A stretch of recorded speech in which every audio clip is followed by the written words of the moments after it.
Dubai में भारतीय एजेंसियों की रेड के बाद ये मालूम पड़ रहा है कि लवीज चौधरी दुबई छोड़कर मलेशिया में शरण ले चुके हैं। कौन कौन से व्यक्ति उनके क्राइम पार्टनर हैं? एक नाम है मिस्टर चौहान हैं जो लवीज चौधरी की कंपनी के चीफ एग्जीक्यूटिव ऑफिसर हैं। ब्रजेश निकल के आया है। अगर बात करूं तबरेज, और एक नाम सारिक सट्टा जैसा व्यक्ति भी क्या उनके साथ है।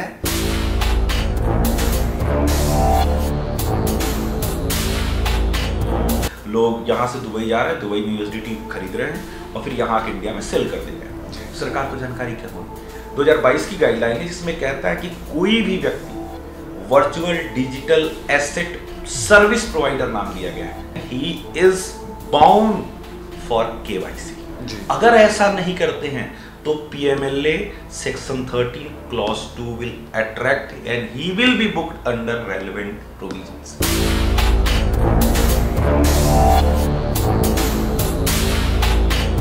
लाखों एक्सचेंज तो ऐसी हैं जो एफआईओ के साथ रजिस्टर ही नहीं। एग्जैक्टली वही कह रहा हूँ। तो एक वेबसाइट बना के एक्सचेंजेस चल रही हैं। ये पैसा सारे का सारा हवाला के माध्यम से दुबई पहुंचा है। बिल्कुल। कुछ समय पहले संभल में दंगे हुए जी। तो उन दंगों में जो एजेंसियां हैं उन्होंने एक नाम जो सारिक सट्टा है उसका नाम भी निकल के सामने आया। ये भी कहा जा रहा है कि पिछले कुछ समय से वो लवीज चौधरी के साथ जुड़कर काम कर रहे हैं। क्रिप्टो करेंसी या वर्चुअल एसेट जिसकी भी हम बात करें तो टेरर फंडिंग में इसका प्रयोग होने की कितनी संभावना है? अगर इस तरह से इसे हम ओपनली करने दे रहे हैं तो it can be used for terror funding.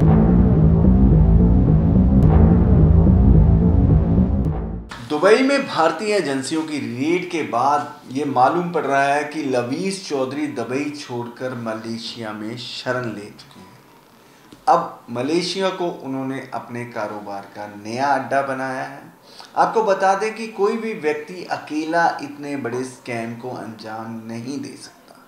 अगर बात करें जो कुछ नए नाम निकल के आए हैं कि कौन कौन से व्यक्ति उनके क्राइम पार्टनर हैं, एक नाम है मिस्टर चौहान हैं जो लवीज चौधरी की कंपनी के चीफ एग्जीक्यूटिव ऑफिसर हैं। ब्रजेश निकल के आया है। अगर बात करूं तबरेज, और एक नाम जो लेने में मेरे को थोड़ी सी हिचकिचाहट भी हो रही है कि सारिक सट्टा जैसा व्यक्ति भी क्या उनके साथ है। अगर सूत्रों की माने तो उनका कहीं ना कहीं जो जिक्र चल रहा है कि सारिक सट्टा भी लवीज चौधरी के साथ जुड़े हुए हैं। इससे पहले हमने आपको और भी कई नामों का खुलासा किया था पिछले एपिसोड में, और अब नई जानकारी लेकर हम आपके पास आए हैं और हमारे साथ जानकारी देने के लिए मौजूद हैं अर्थशास्त्री आलोक दुबे जी। दुबे जी, स्वागत है डेली इंडिया पे आपका। बहुत बहुत धन्यवाद सर। अच्छा दुबे जी, सबसे पहले मैं जानना चाहता हूं कि जो क्रिप्टो की बाइंग होती है, इसको बाइंग करने के लिए जब भी मैं जनता से पूछता हूं कि ये बाइंग यूएसडीटी के माध्यम से होती है, बिल्कुल, तो हमारे दर्शकों को बताइए कि ये यूएसडीटी क्या होता है। सर देखो, 2008 में जब बिटकॉइन आया और बिटकॉइन ग्रो करने लगा, जब फेमस होने लगा, तो कहीं ना कहीं यूएस गवर्नमेंट को भी था कि भाई बिटकॉइन बहुत आगे न चला जाए। तो यूएस में 2014 में, उसके 6 साल बाद 2014 में टेथर नाम की कंपनी एक डॉलर बैक्ड क्रिप्टो करेंसी बनाती है जो स्टेबल क्रिप्टो है। जैसे जैसे डॉलर का प्राइस बढ़ता है उसका ही प्राइस बढ़ता है जी। समझ लीजिए डॉलर का डिजिटल रूप है। अगर मैं इसको साधारण शब्दों में समझाऊं कि जनता को समझ में आए, डॉलर का डिजिटल रूप है USDT, US dollar tether.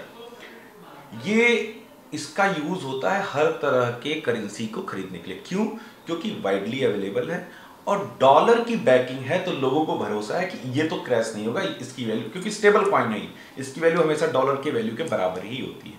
This is what we call USDT. और जैसे ये यूएसडीटी के बारे में एक और सवाल खड़ा होता है, क्या जो यूएस गवर्नमेंट है ये इसको ऑथोराइज करती है? नहीं, यूएस गवर्नमेंट नहीं, ये प्राइवेट कंपनी है, लेकिन डॉलर से बैक करके चलती है। हाँ, ये उतने का डॉलर खरीद के अपने पास रखते हैं जैसे जैसे इसकी वैल्यूएशन बढ़ती है जी। ये इसकी कहानी। तो गवर्नमेंट ऑफ अमेरिका इसको बैक नहीं कर रही है। तो दर्शकों, जो यूएसडीटी है ये भी अगर टीथर नाम की अगर एक्सचेंज बंद हो जाती है तो यूएसडीटी भी जीरो हो जाएगा, क्योंकि यूएस गवर्नमेंट इसको बैक नहीं करता। हाँ। लेकिन एक चीज है कि ये डॉलर खरीद के रखते हैं जी, जो कंपनी कहती है कंपनी तो कोई भी प्राइवेट कंपनी किसी के साथ ठगी कर सकती है। बिल्कुल, वो दुबई उसको अच्छा, दूसरी बात, अब मैं अगर भारत की बात करूं तो आप अपने घर पे पैसे रखें, किसी को कॉल करें, कोई भी आपको यूएसडीटी आपको बेचने आ जाए, बिल्कुल बहुत इजीली अवेलेबल है। इसमें टैक्स अवेजन भी होती है, केवाईसी, फैमा, पीएमएलए, हर तरह के रूल ऑफ रेगुलेशन की वायोलेशन होती है। बिल्कुल सर।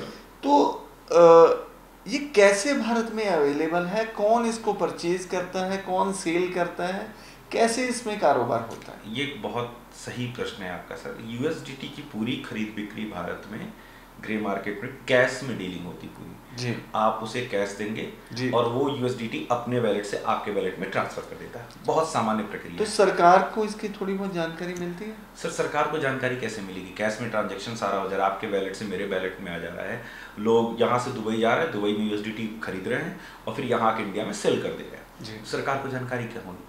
पहला यहाँ सबसे पहला इवेजन आता है टैक्स इवेजन। अब जनता को ये लगता है कि भाई हम एक जो खरीद बिक्री कर रहे हैं, हम एक्सचेंज तो है नहीं, तो हमें हमारे ऊपर किस तरह का कोई आरोप लगता है। तो सर 2022 की एफआईयू की एक गाइडलाइन है, उसकी कॉपी दूंगा, डिस्प्ले जी। 2022 की गाइडलाइन है जिसमें कहता है कि कोई भी व्यक्ति virtual digital asset service provider नाम लिया गया है, एक्सचेंजेस की बात नहीं, एक्सचेंज तो अलग है। Any individual who is selling the USDT or any type of crypto will be considered as virtual digital asset service provider जी। and he is bound for KYC। उसे KYC भी करानी है, FIU में खुद को रजिस्टर भी कराना है जी। अगर ऐसा नहीं करते हैं तो PMLA section 13 clause 2 will attract and he will be booked under relevant provisions। तो दर्शकों देखो, 2022 में इससे रिलेटेड जो है एफआईयू ने गाइडलाइन निकाली है कि एक इंडिविजुअल व्यक्ति, जिसको हम कहते हैं कि पर्सन टू पर्सन कोई सेल परचेज करता है, मैं साधारण शब्दों में दर्शकों को बता दूं कि कोई person to person sale purchase करता है, उसको भी सारी अपनी सेल परचेज डिस्क्लोज करना होगा। अदरवाइज उसके खिलाफ भी जो भारत की एजेंसियां हैं प्रोसीड ऑफ क्राइम के अंडर पीएमएलए की अलग अलग धाराओं में कार्यवाही कर सकती हैं। और पर्सन टू पर्सन परचेज करना भी वैलिड नहीं है तब तक जब तक आप इसको प्रॉपर केवाईसी करके डिस्क्लोज नहीं करेंगे। और यहाँ तक कहा गया कि ये पूरी बुक कीपिंग करेंगे, किसको कितना सेल कर रहे हैं। सर एक बड़ी ही हास्यास्पद सी बात है, सरकार ने कहा कि हम क्रिप्टो पे 30% का टैक्स लगाएंगे। सर टैक्स तब लगाओगे ना जब आपको पता चलेगा कितने की खरीदारी हुई जी, कितने की बिक्री हुई जी। ये जानकारी तो आपके पास है नहीं, क्योंकि किसने खरीदा किसने बेचा ये भी जानकारी नहीं है। कैश मैं आपके पास लेके आ रहा हूँ, भाई ये दो चीजें हैं, ये एक पर्सन, ये दूसरा पर्सन, ये गया इनके पास कैश दिया, इनसे यूएसडीटी लिया, उससे एक फलानी ढमकानी कोई भी हजारों लाखों की संख्या में क्रिप्टो वो खरीदा, वहां से प्रॉफिट जनरेट किया और फिर बेच के निकल गया। सरकार कहाँ इसमें? कहीं ना कहीं ये जो भी क्रिप्टो कंपनीज हैं ये सब टेक्नोलॉजिकली एडवांस है सरकार से। भाई सरकारों को और भी चीजें देखनी है, तो अभी जो सरकारी तंत्र उतना एडवांस नहीं हो पाया जितनी एडवांस ये हो गई है। इसी जो कहा जाए लैक ऑफ टेक्नोलॉजी है, इसी का फायदा उठा रहे हैं। बीच में एक ऐसा गैप कह लीजिए, एक हॉलो स्ट्रक्चर बना हुआ है, उसका ये फायदा उठा ले रहे हैं जहां सरकारों को पता ही नहीं चलता। 30% टैक्स तब तो लोगे सर जब वो प्रॉपर एक्सचेंज पर और प्रॉपर क्या बोलते हैं अकाउंट से कोई ट्रांजैक्शन होगा, वो तो कोई नहीं टैक्स दोगे कैसे? दुबे जी ये भी बात हो रही है कि एफआईयू से एक्सचेंज जो है रजिस्टर होगी या वो अपनी जानकारी बताएगी किसने किसका पैसा कितना लगाया। बिल्कुल। अब लाखों एक्सचेंज तो ऐसी हैं जो एफआईओ के साथ रजिस्टर ही नहीं। एग्जैक्टली वही कह रहा हूँ। तो एक वेबसाइट बना के एक्सचेंजेस चल रही हैं, तो उन पे लोगों ने ट्रेड किया, पैसा कमाया या गवाया, किसी ने तो कमाया होगा किसी ने गवाया होगा। बिल्कुल बिल्कुल। तो उनका डाटा गवर्नमेंट के पास कैसे आएगा? नहीं है सर। आएगा कैसे? जब तक वो रजिस्टर नहीं करेंगे कोई डेटा नहीं आएगा। रजिस्टर नहीं करें कोई डेटा। यही तो सर पूरा जो डार्क वेब है या इस तरह की पूरी सिस्टम सरकार की वहां पहुंच ही नहीं है। जब सरकार की पहुंच नहीं है तो सब कुछ एक कहा जाए कि ग्रे मार्केट में चीजें चल रही जिसके बारे में सरकार को जानती नहीं। बहुत से लोगों से बात की है, वो कहते हैं जी हम तो जेन्युइन काम करते हैं, हम जेन्युइन काम करना चाहते हैं, सरकार को चाहिए कि ये एक्सचेंजेस को लिस्ट करें, रेगुलराइज करें, तो हम टैक्स देने को भी तैयार हैं। पर अगर आप अभी भी काम कर रहे हो, सरकार ने टैक्स लगा रखा है तो वो दे दीजिए। हम भी तो बार बार यही कह रहे हैं कि सरकार से यही तो हमारा भी निवेदन है कि या तो इसको रेगुलेट कर दीजिए या तो बैन कर दीजिए। जो बीच की स्थिति बनी हुई है, अब रेगुलेट करने की समस्या क्या है सर, उतनी टेक्नोलॉजिकल एडवांसमेंट नहीं है। एक नया डिपार्टमेंट बना सकते हैं ना, डिपार्टमेंट बना देंगे ना, वो लंबा टाइम लगेगा। अगर अब से काम, सर एक छोटी सी बात, जीएसटी आया 2017 में। जीएसटी कहानी कब शुरू हुई थी? जीएसटी की कहानी 2002 में शुरू हुई थी, अटल जी के टाइम में, गेलकर कमेटी। उन्होंने कहा, कोशिश की, लेकिन 2004 में सरकार चली गई, और फिर खुद कांग्रेस ने 2013 में कोशिश की थी, दिसंबर 2013 में बिल लेकर आई थी, पास नहीं के बाद फिर ये जैसे ही आए 2014 से कोशिश करते करते 3 साल जीएसटी लाने में लग गया। तो ये तो एक ऐसा जो विद इन कंट्री करना था। जब आप क्रिप्टो की बात करते थे, ग्लोबल फिनोमेना, अब इसमें जाने के लिए हमें ग्लोबली प्रैक्टिस फॉलो करनी पड़ेगी। और मजे की बात, अभी कहीं कोई रेगुलेशन नहीं है सर भाई। अब मेरे को तो बड़ी हैरानी हो रही है, यूएसडीटी नाम इस्तेमाल किया जाता है कि यूएस गवर्नमेंट इसको रेगुलेट नहीं नहीं ऐसा कुछ कोई रेगुलेशन नहीं। तो देखिए लोगों के साथ पूरी दुनिया के साथ मजाक ही हो रहा है। तो जनता को लग रहा है कि ये यूएस गवर्नमेंट बैक्ड है, नहीं है सर। अच्छा, एक बड़ी जो बात आपने जो एफआईयू की गाइडलाइन के बारे में बताया, बिल्कुल, मान लीजिए मैं एक इंडिविजुअल हूँ, मैं परचेज करता हूँ करेंसी और मैं ही सेल करता हूँ, और आगे मैं वो किसको सेल करता है या मैं किससे परचेज करता हूँ, क्या मेरे को इसका कोई रिकॉर्ड डाटा कुछ मेंटेन करना होगा? ये तो मेरी कोई रिस्पॉन्सिबिलिटी है? ये बिल्कुल, यही तो गाइडलाइन है कि सर्विस प्रोवाइडर को भी सारा रिकॉर्ड रखना है। तो जो इंडिविजुअल अभी काम कर रहे हैं, जो प्रमोटर काम कर रहे हैं, तो उन पर भी ओनस आ रहा है इस गाइडलाइन का? बिल्कुल आ रहा है, लेकिन सर दिक्कत वहीं आके फंस रही है ना कि ग्रे मार्केट पूरा। सरकार जानकारी ले तो कैसे ले? तो इसमें मुद्रास्फीति भी बढ़ रही है, भारत की हवाला, बिल्कुल देखो कहीं ना कहीं तो ये पैसा, मान लीजिए आपने मेरे को बोला कि लोग दुबई जाते हैं, दुबई से यूएसडीटी परचेज करके लाते, बिल्कुल, तो वहां पैसा कैसे जाता है? हवाला के माध्यम से। और क्या तरीका है सर? अकाउंट से ट्रांजैक्शन आप यूएसडीटी के लिए कर नहीं सकते, कैश जो साथ में कैरी कर सकते उसकी लिमिटेशन है। तो तीसरा रास्ता क्या है?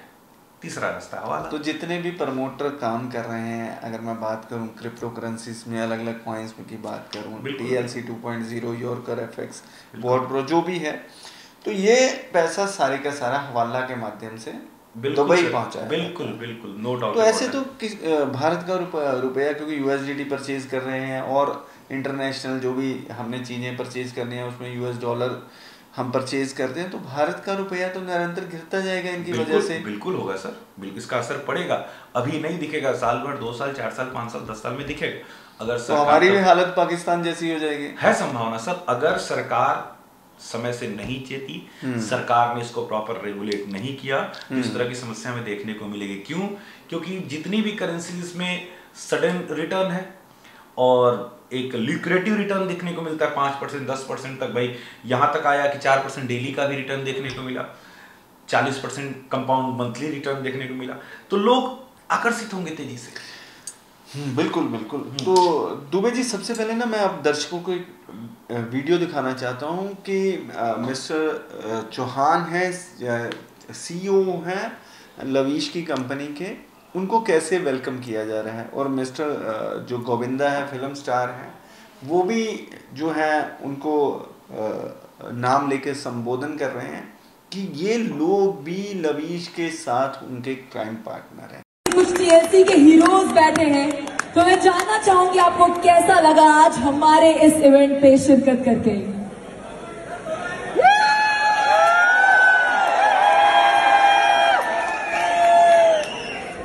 मैं धन्यवाद देता हूं आदरणीय कपिल जी का। मैं इस मंच से जुड़े हुए हर उस शख्स या शख्सियत का शुक्रिया अदा करना चाहूंगा कि आज आपकी वजह से ऐसा खूबसूरत नजारा देख रहा हूं। और मेरा ऐसा सोचना है कि कामयाबी कि कहीं भी चाबी वाबी जो लोग कहा करते हैं, मुझे तो नहीं दिखती है।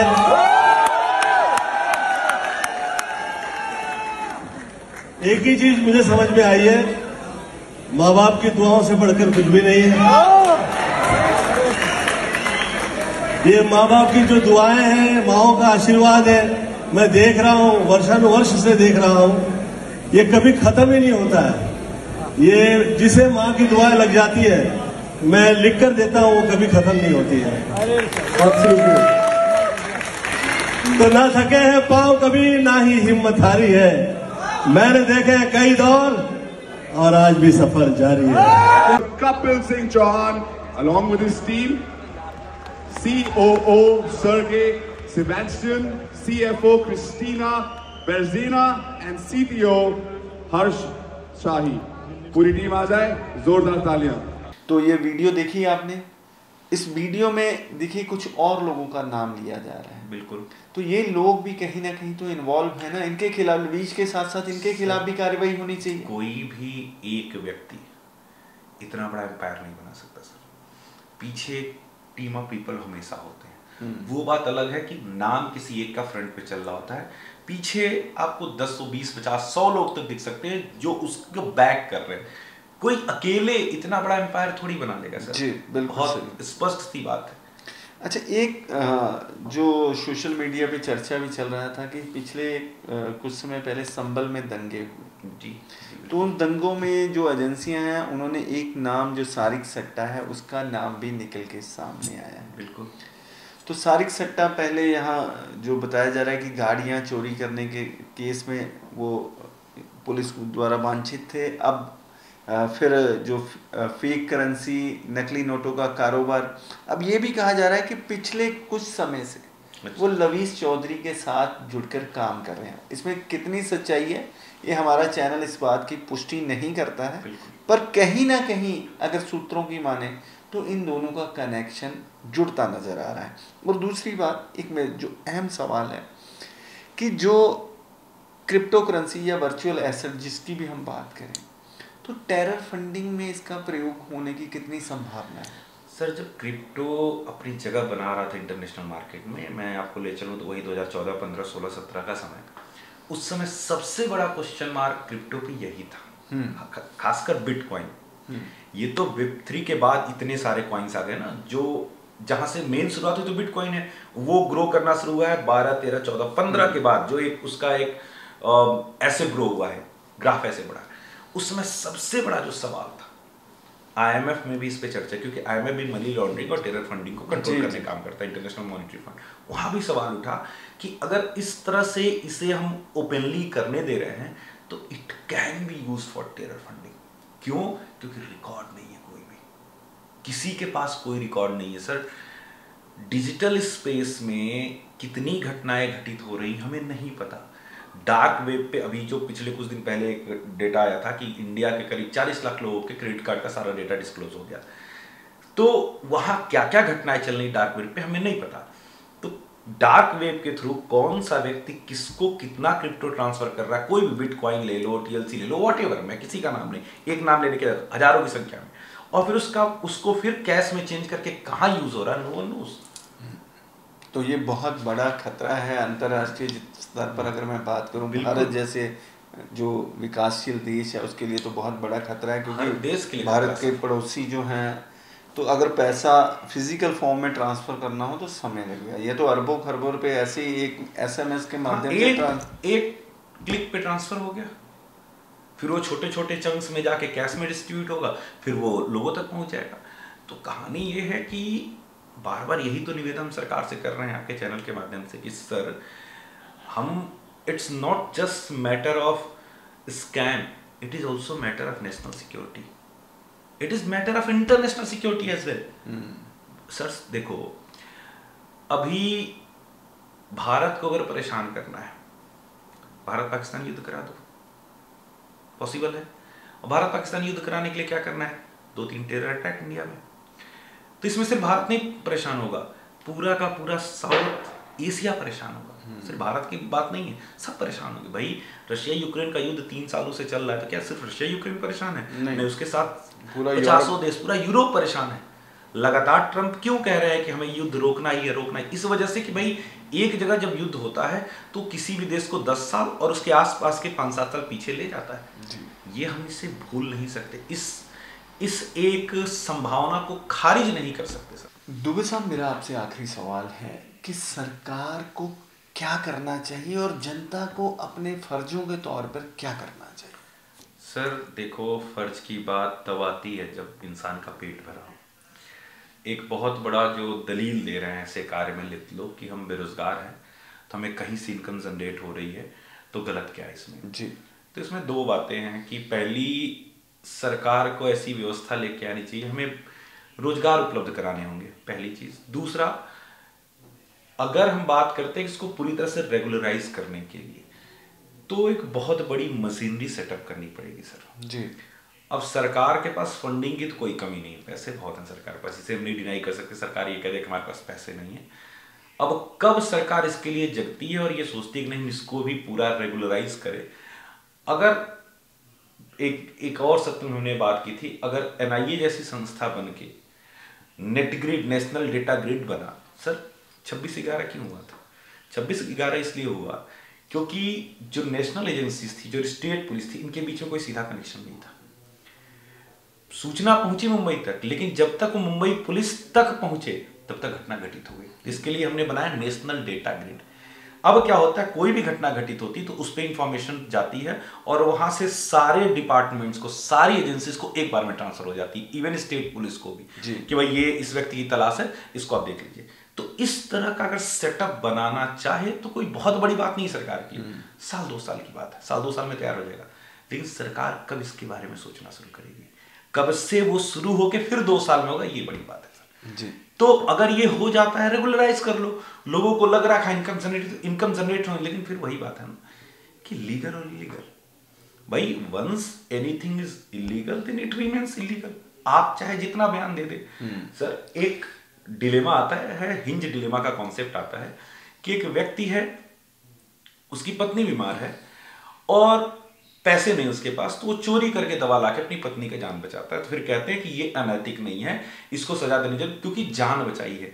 लेकिन जो लोग ऐसा कर रहे हैं उनके ऊपर जान का संकट थोड़ी है।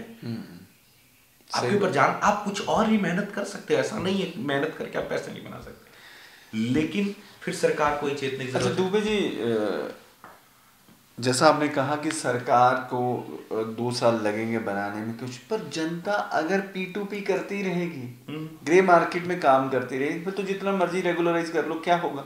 अभी भी तो जितना भी क्या टैक्स अविजन तो अभी भी होती है, हवाला का काम अभी भी होता है, अकेला क्रिप्टो में थोड़ी होता है। सर USDT अगर भारत में सरकार के थ्रू ही बिकने लगे, सरकार क्यों बेट करेगी जी? जब यूएस गवर्नमेंट बेट नहीं करती तो ये तो इलीगल चीजों को बेट करने वाली बात होगी ना। वो बात नहीं है।